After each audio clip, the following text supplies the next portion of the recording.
Olá, esse é mais um episódio do quadro Direto ao Ponto, onde eu analiso e recomendo otimizações nas matrizes de bordados desenvolvidas pelos nossos alunos lá da eBordados Academy. Eu sou o Gixson de Oliveira, certificado em qualidade de programação de bordados pela Wilcom e também pela Barudan. Boa noite, tudo bem? Boa noite. E aí, Gilson, Dixon, tudo bom?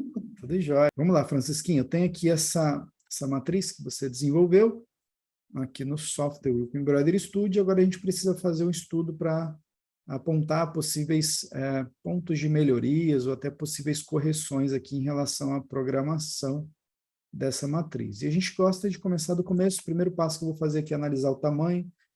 Um bordado bem grande, não sei se você observou isso, mas está com 18 centímetros de largura, né? Então ele é bem considerável.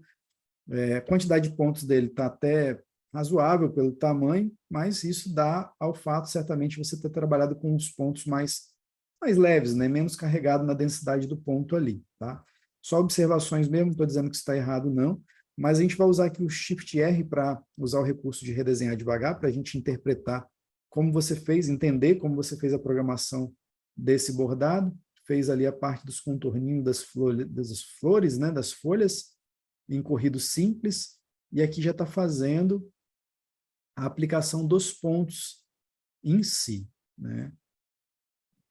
Primeiro eu vou ver como você fez a parte da programação em si, depois a gente começa a analisar a estrutura dos pontos, porque me parece que tem muita sobreposição de ponto sobre ponto ali, de alguns objetos duplicados, talvez, né? Parece que você utilizou também, dá a sensação de que na densidade do ponto, parece que você trabalhou com degradê também, parece que o ponto ele vai...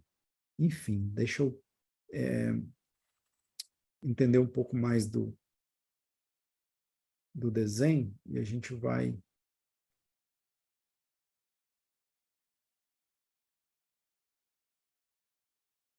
Beleza, está fazendo agora os contorninhos em cinza. Fizeram alguns contorninhos, né, na cor cinza, as asinhas da borboleta. Ok.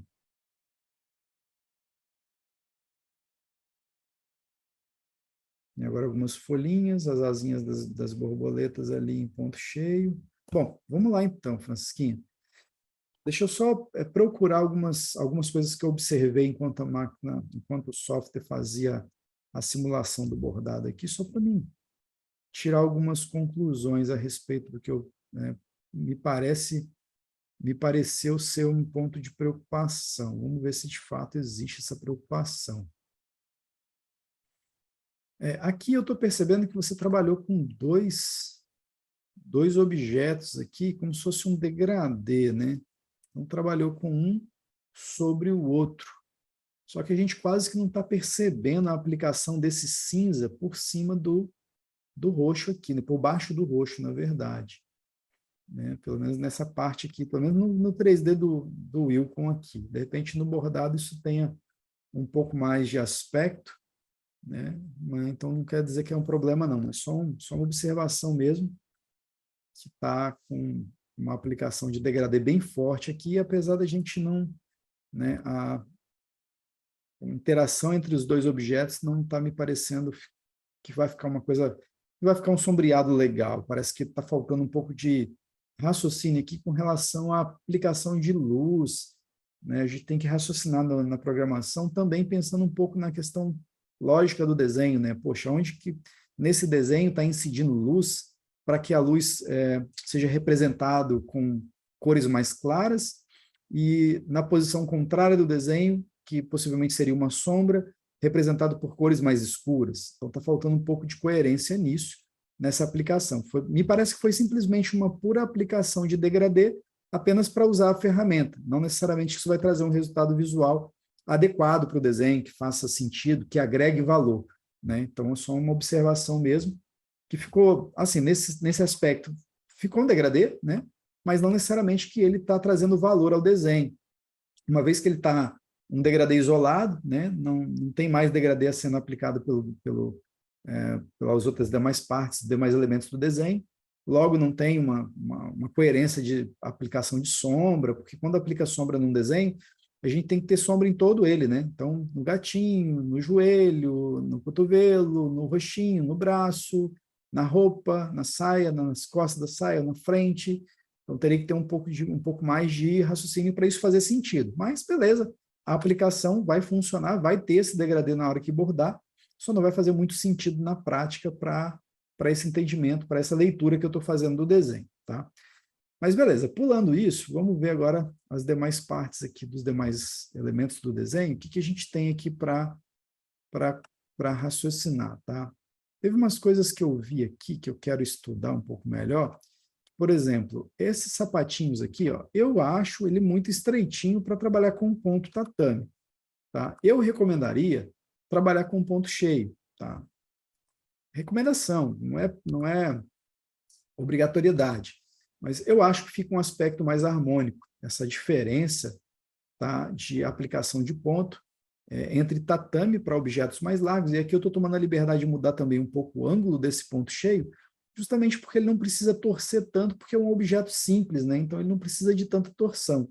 Quanto menos torção no objeto, mais simples a máquina vai executar ele. Quando o objeto realmente pede uma angulação de ponto diferente em determinados pontos, né, do objeto, a gente faz. Caso contrário, a gente mantém o simples mesmo, porque o simples ele costuma ser mais eficiente. E aí, para uma possível aplicação que faça sentido no ponto que você colocou, na densidade que você colocou, eu colocaria também uma densidade, né, mais leve aqui, em torno de 0,80, 0,90, para a gente não perder o raciocínio inicial que você trouxe aqui em relação ao pontos leves que você usou no tatame, né? Você trabalhou com 0,8, então, para manter a proposta, a gente também trabalha em torno de 0,8 na aplicação da densidade do ponto cheio aqui das sapatilhas, né?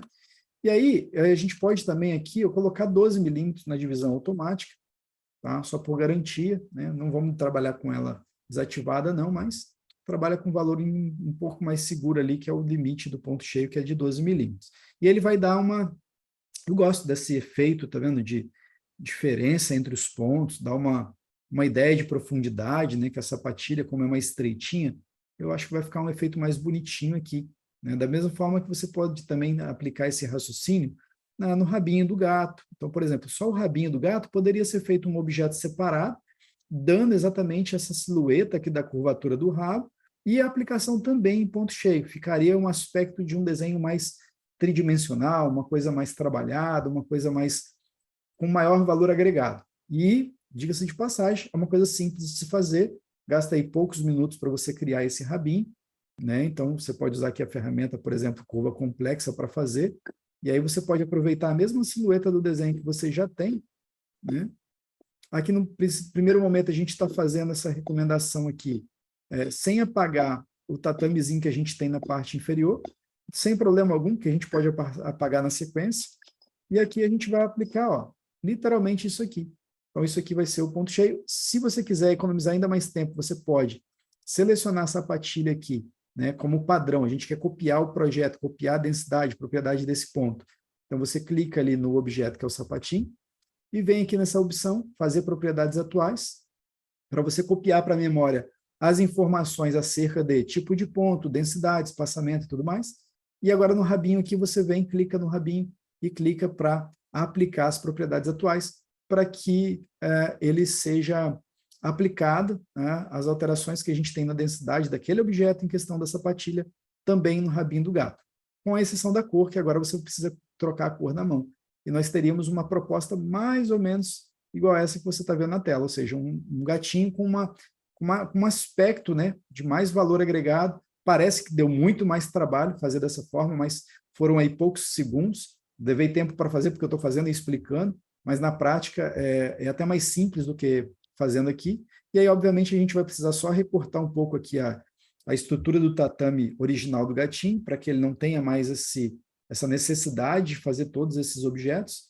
Não tem problema também em não cortar aqui toda a parte do rabinho, porque o ponto cheio, nesse caso, como é branco sobre branco, ele pode bordar sim por cima do tatame, então se você quiser manter, não tem problema, e ele vai ficar rico da mesma forma. E aí você poderia estender esse mesmo raciocínio, por exemplo, para as orelhinhas, para enriquecer mais, botar um ponto cheio nas duas orelhinhas, nos bracinhos, ou pelo menos na patinha dele, dividindo os dedinhos, se você quiser, para também valorizar mais o desenho, e a gente tem um desenho com mais valor agregado, mais valor percebido. Da mesma forma, usando a mesma técnica, você pode também fazer isso na mãozinha dela, ou seja, separando os dedinhos em objetos separados. Obviamente, aqui, como são mais elementos, a gente teria um pouco mais de trabalho para fazer, mas, de novo, nós estaríamos valorizando aí o projeto, ou seja, a programação teria muito mais valor percebido quando fosse bordada na máquina, tá? Então, a gente teria vários dedinhos aí separados, da mesma forma que eu fiz o rabinho, nós teríamos aí cada dedinho desse aqui separado em ponto cheio, né? Obviamente com um ângulo apropriado aqui, e com esse espaçamento também, que é uma característica que você aplicou em todo o desenho, tá? Beleza, agora partindo dessa alteração de, suposição de alteração de estrutura do objeto para ponto cheio, o que me preocupa aqui, Francisquinha, é, primeiro, que você não trabalhou ponto suporte algum, tá? Mesmo se tratando de pontos leves, tá? Primeiro, pontos leves é a partir de 0,80. Abaixo de 0,80, o desenho começa a ficar com uma carga de pontos mais puxado para o convencional do que para os pontos leves em si. Então, para a gente começar a entender que o desenho ele tem uma estrutura, né, uma propriedade, uma densidade de ponto, para ser considerado pontos leves, tem que partir de 0,80. Abaixo disso, qualquer fração que seja, ele já começa a ficar com uma carga de pontos mais próxima do tradicional ponto cheio, que é o tatame convencional, do que pontos leves. Então, tem que ser no mínimo 0,80. Tá? Depois, eu não utilizaria, nesse caso, você utilizou aqui uma angulação, tá? Uma angulação. Você percebe que essa angulação faz com que o desenho sofra uma densidade não uniforme para a textura do objeto que você aplicou o tatame. Então, por exemplo, quando você observa aqui, quando você tem vários ângulos aplicados num objeto que não precisaria desse monte de ângulo, o que acontece? A gente tem algumas áreas do desenho que a gente tem um espaçamento, tá vendo? Mais evidenciado, e a gente tem um estreitamento mais evidenciado. Então, aqui a gente tem alguns pontos próximos demais, aqui a gente tem alguns pontos espaçados demais. Logo, a gente tem isso por todo o segmento do objeto. Aqui a gente tem pontos mais próximos, aqui mais espaçado. Aqui embaixo a gente tem pontos mais espaçados, aqui mais próximos. Isso causa um aspecto ruim, um aspecto de uma não coerência no espaçamento, na uniformidade do espaçamento dos pontos, por conta unicamente da utilização dessa quantidade enorme de ângulos de pontos que você trabalhou. Para a gente não trabalhar com essa questão, você pode simplesmente vir aqui em enchimento complexo e dar um cliquezinho, que automaticamente o Wilcon vai tirar todos os ângulos de pontos que você usou e vai substituir por apenas um ângulo. Dessa forma, você pode observar que a gente tem uma uniformidade mais coerente para todo o desenho, tá vendo? Todo o espaçamento que a gente tem, tanto aqui em cima, é igual aqui embaixo, que é igual aqui, que é por toda a orla do segmento do desenho, a gente tem um espaçamento uniforme entre os pontos, que faz que na prática faz com que o desenho fique mais suave, fique mais elegante, fique mais padronizado a textura do ponto, né? E aí, obviamente, você procura também trabalhar com 0,80. Eu gosto de trabalhar com 0,9, que ele dá um espaçamento legal, fica com uma economia, uma redução de pontos bacana, o desenho fica bonito, tá? 0,8 já pode ser considerado, mas bonito mesmo, eu particularmente gosto do 0,9. Mas o que você não pode abrir mão nesse caso, uma vez que a gente, por se tratar de pontos leves, naturalmente a gente abre mão do ponto suporte tatame. Por quê? Se a gente trabalhar com ponto suporte tatame, que seria o indicado para um objeto que utiliza, por sua vez, o ponto tatame, seria o ponto suporte tatame. Mas se a gente usar, ele vai ficar aparecendo por entre os pontos depois que a máquina abordar. Exatamente como a gente está vendo nessa proposta aqui. Inclusive, vou trocar a cor para ficar ainda mais ressaltado.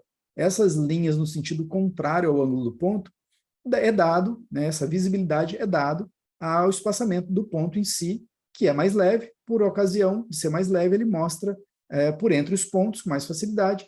Logo, vai mostrar a estrutura do ponto suporte tatame, tá? No sentido contrário.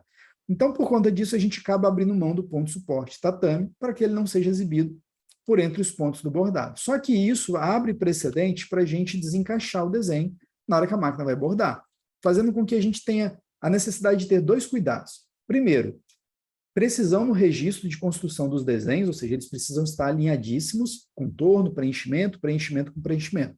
Tem que estar devidamente alinhados, ou seja, na hora de construir o desenho, eles precisam respeitar esse critério. Depois, a gente precisa ter um cuidado extremo na máquina para usar suprimentos de qualidade, entretelar corretamente com a entretela correta, prender a entretela de todos os lados do bastidor, estabilizar o tecido corretamente, usar a agulha correta, usar fios de qualidade, e aí então a gente tem um bordado de qualidade também. Tá? Dado isso, a gente tem um terceiro aspecto, que é usar pelo menos o ponto suporte corrido para a borda. Que diferente do tatame, ele vai fazer exatamente isso, ele vai correr uma linha pela borda do objeto, fazendo com que, de alguma forma, aquela parte que vai ser bordada por aquele objeto em questão seja travado, né? Ou seja, aquela parte vai ser travada no tecido para que ajude no repuxo, para que o tecido não seja repuxado tanto. E aí, por uma ocasião de melhorar ainda mais esse travamento, você pode colocar um segundo ponto de suporte, ou seja, 0,35 é o primeiro, o segundo você pode usar o mesmo corrido para a borda, porém com uma margem, de repente, um pouquinho maior aqui, em torno de 55, e aí você vai visualmente enxergar, olha, duas margenzinhas, uma travando e a outra reforçando esse travamento, para que tenhamos aí um ponto de suporte digno aí para poder travar o tecido e a gente minimizar essa possibilidade de desencaixe dos elementos do bordado de um modo geral. E isso se aplica a todos os objetos. Eu estou fazendo apenas com um objeto único, para você compreender o raciocínio. Obviamente, eu também troquei a cor, agora eu vou botar bege de novo, e seria, na prática, visualmente aqui no Wilcon, você não consegue perceber essa diferença, mas na prática a máquina precisa desses pontos de travamento, aí, esse ponto de suporte, corrido para a borda, pelo menos duplo, em todos os objetos que você trabalhou com tatame. Aqui eu coloquei para exibir todos os objetos em tatame que você usou, e a gente consegue perceber a aplicação, na verdade, a não aplicação desses pontos de suporte em todos os objetos. Então, basicamente, o que você vai fazer é usar essa mesma técnica que eu apliquei aqui em todos os demais objetos. Tá? Tanto a questão de não permitir que isso aqui aconteça, ó, vou aproximar aqui para você ver. Deixa eu aproximar aqui. Se você observar, o tatame do bracinho, ele tem, naturalmente, um ângulo, ele está torcendo. Eu não gosto muito disso aqui, porque quando você faz uma curvatura tão acentuada num objeto que você está usando em tatame, ele vai dar essa discrepância, principalmente se tratando de pontos leves. Aqui vai ficar um espaçamento bem alto, dando uma sensação de defeito, e aqui ele vai criar um acúmulo de ponto, porque ele vai ficar muito aproximado, justamente por conta dessa, de novo, essa angulação de curva de ponto que você colocou, essa angulação do ponto. Então, se você trabalhar da mesma forma, usando aqui ferramenta enchimento complexo, ele vai tirar essa angulação. Você pode sim mudar essa angulação, mas procurar manter uma angulação única aqui, justamente para ele ficar mais uniforme. Tá? Isso se aplica a todos os objetos, se você considerar como válido essas recomendações aqui. Deixa eu ver o que mais. Bom, o que eu falei aqui aplica-se para todos os tatames. No caso das borboletinhas, tem um cuidado especial também. Tudo bem que existe um objeto a ser bordado na sequência aqui, que é, deixa eu ver, acho que é o rosinha ou o azul.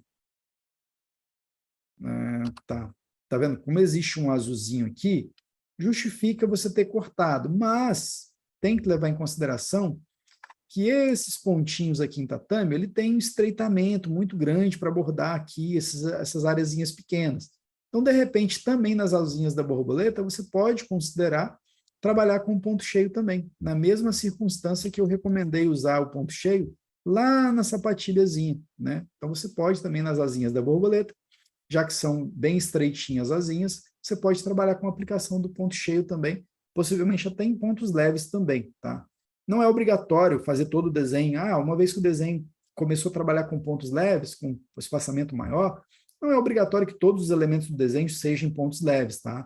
Mas, por uma questão lógica, é saudável, ainda mais saudável, que você aplique pontos leves, principalmente em desenhos, em objetos pequenininhos. Não faz muito sentido colocar pontos leves em desenhos em áreas tão grandes como o roxinho da menina, cabelo, mãos e tudo mais, e nessas florzinhas, que são as florzinhas, o tamanho dos objetos que mais pedem pontos leves para a máquina conseguir bordar com facilidade, você colocar pontos convencionais. Então, essas florzinhas aqui, eu também optaria, nesse caso, principalmente, trabalhar com pontos leves. Justamente por quê? Porque as florzinhas, pétalazinhas, são muito miudinhas. Então, mesmo que o desenho fosse todo ele com pontos convencionais, não pontos leves, eu trabalharia ainda assim com pontos leves apenas nas florzinhas. Por quê? Porque elas são muito miudinhas, em torno de milímetro ali, cada uma delas, cada pétala. Então, isso por si só já caracteriza aí a necessidade de usar pontos mais leves na realização desses objetos, porque são muito pequenininhos. Então, pontos convencionais, com uma densidade alta de pontos, em objetos pequenos, vai na contramão da qualidade do ponto quando a máquina vai executar. Tá? Basicamente, essas são recomendações para a gente melhorar. Um outro ponto de observação que eu vi aqui é esse corrido simples, tá? Por cima do ponto cheio, o ideal é que você inverta, né? Faça o corrido simples. Toda essa ramificação aqui, ela é saudável, né? Para a máquina bordar rapidinho, sem muitos cortes, apesar de estar existindo, sim, alguns cortes aqui que precisa ser observado também. E aí é só voltar lá na aula de ramificação, de contorno inteligente, onde a gente dá mais evidência para essas questões. Como fazer com que esses objetos sejam bordados de uma maneira muito mais rápida, sem qualquer tipo de corte de fio, e melhor, fazendo com que isso aqui fique escondido por trás do ponto cheio. Então, dá uma olhada lá, que aí, obviamente, lá na aula a gente tem um pouco mais de conteúdo, fala com mais propriedade, mais calma sobre esse aspecto, mas eu não queria deixar de pontuar que precisa observar esse detalhe, porque eu estava olhando aqui que a gente tem uma quantidade de cortes de fio, deixa eu ver aqui toda a cor, tem uma quantidade de corte de fio bem grande aqui, nessa área verde aqui que a gente está realizando, ó, e que se faz desnecessária, tá vendo? Muitos cortes de fio, sendo que os objetos eles estão próximos uns dos outros. Então, a gente pode sim fazer essa bolinha primeiro, depois corre um fio, faz essa, e aí quando chegar na última a gente faz o caulezinho, tudo ramificação, tudo com ramificação manual, porém, usando a técnica ali dos contornos inteligentes, que a gente vai ter uma qualidade e aliada à produtividade do bordado, tá? Basicamente são essas observações que a gente tem acerca dessa programação aqui. Deixa eu ver o que mais que a gente pode complementar, deixa eu ver. Basicamente é isso mesmo. Deixa eu ver se tem mais alguma observação que tenha passado despercebido. Não, basicamente é isso mesmo. Deixa eu abrir aqui o microfone para você me dizer se você conseguiu compreender.